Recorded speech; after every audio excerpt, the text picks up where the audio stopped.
Welcome to this video presentation here at Mach 1 Cars. My name's Neil, and in today's video we're going to be taking a look at the Jaguar I-Pace that you see in front of you here. It's on a 68 plate, as you can see. We're going to start off around the outside of the vehicle before we hop in and run through some controls from there. This is a one owner from new car, recently serviced at Jaguar. From the exterior, you can see it's a 5-door car. We have those 20-inch alloy wheels. We've also got active suspension on this car and the cold climate pack.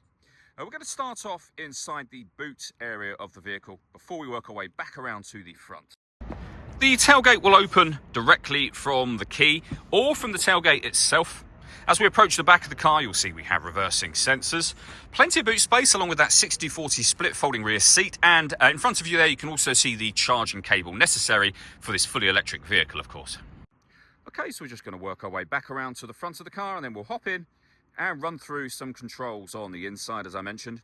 Now that we've done a full circle of it though, you can see it's in fantastic condition the whole way around. Just briefly before we climb in, I think it's well worth seeing the interior from this exterior point of view. There's plenty to run through on the dashboard, so let's hop in and we'll do that now. Okay, now that we're inside the car, we're going to start with the dials. On the left-hand side, we have the speedometer. We have a digital readout for the speedometer, and it will show you what gear the vehicle is in. It's an automatic, of course, and we're in park. In the center, we have the satellite navigation information being displayed. You can change that info should you wish to for various different menus. And over on the right hand side, it will show you how much battery you have left with the car and also how much of the power you're actually using whilst driving.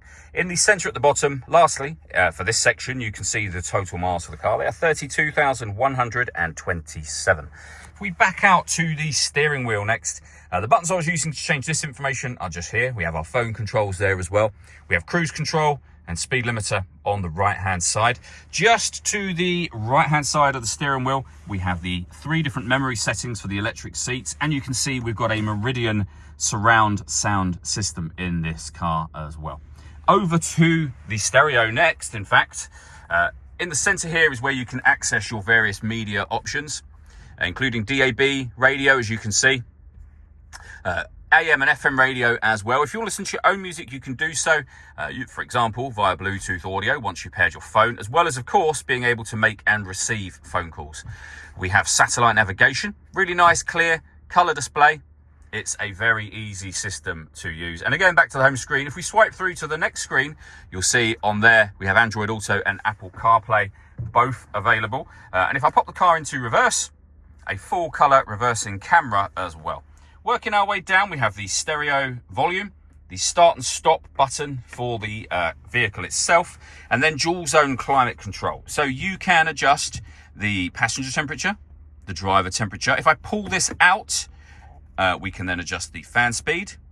If I push it in, we're back to where we were. If I push it in again, we are then controlling the heated seats for the passenger. And again, you can do exactly the same for this driver side as well. And you can turn those off, of course, from there. Along the top here, you can turn your heated front and rear screen on.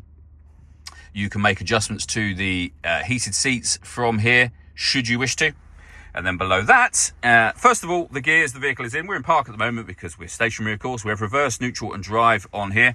We have the active suspension ride height here as well, and then various other controls for things like the driving modes of the car, your traction control as well, and then plenty of storage down in this section too. The last thing I wanted to mention is this panoramic glass roof. It's fixed in position, but it lets in a huge amount of extra light to the cabin area, and particularly for rear passengers, this makes a world of difference. All that leaves me to say is thank you for taking the time to watch this video. If you're interested in coming to see the car for yourself and having a test drive, please feel free to give me a call. As I say, my name's Neil. I'd love to hear from you soon.